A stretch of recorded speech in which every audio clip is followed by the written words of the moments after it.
And if you don't like my politics, don't buy my book. Problem solved. Kelly Sue DeConnick introduced us to a totally different version of Carol Danvers in Captain Marvel and made the Carol Core happen. She's also the genius writer behind Bitch Planet. Thank you for joining us today.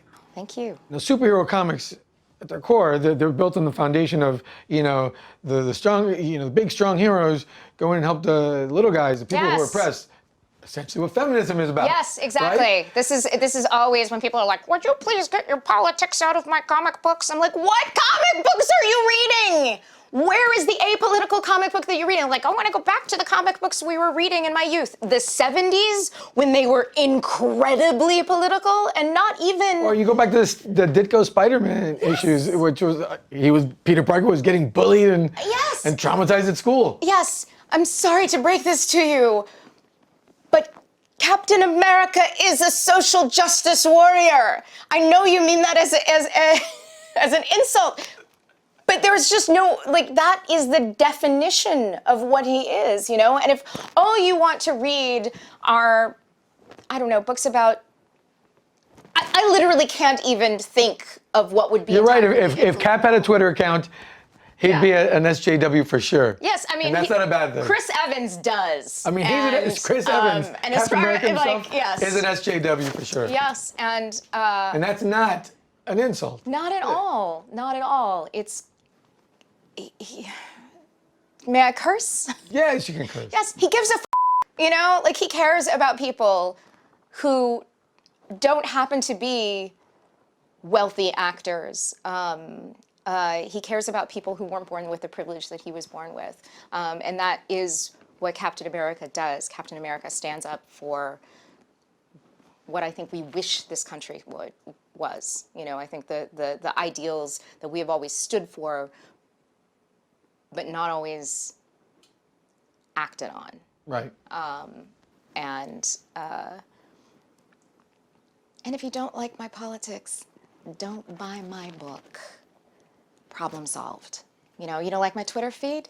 Unfollow me. Magic. I don't come into your house and yell at you. You gotta seek me out. So don't. If it's problematic, if it's upsetting to your delicate constitution. Youngblood, Wildcats, Bitch Planet, Pretty Deadly. That's quite the variety of books under one umbrella. When some of the more reactionary comic book fans, what my academic friends like to call the normative comic book reader, which is, by the way, such a myth, because we're all freaks and geeks. Well, we could go through, I could go through the history of the evolution of the comic book industry and how this idea that it is, that the core readership of comic books is white boys is very recent in our evolution. We have a long history, and that is really a very small part of it, but we have a really short memory in this industry. But a book called Calling All Girls that was largely comics sold 500,000 copies in the 40s, Girls read comics. Girls have always read comics. If we had more time, I would talk to you about manga and what that proved about the market. But there is nothing inherently masculine about words and pictures. There is nothing inherently masculine about science fiction or pulp. There is, and nothing in the history of our industry is inherently masculine. There's not in this idea that heroism is inherently masculine is flawed thinking.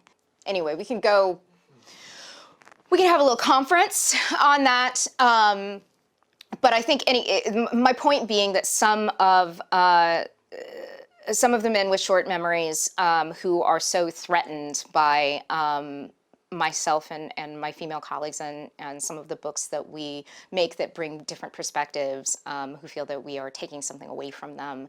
I have no interest in taking your books. You continue to make, we continue to make all of the books. You can have the books that you want, but I'd like there to be some others too. you know, and I don't think that that's, like, I'm going to make the books that I want to make, and if you don't want to read them, don't read them.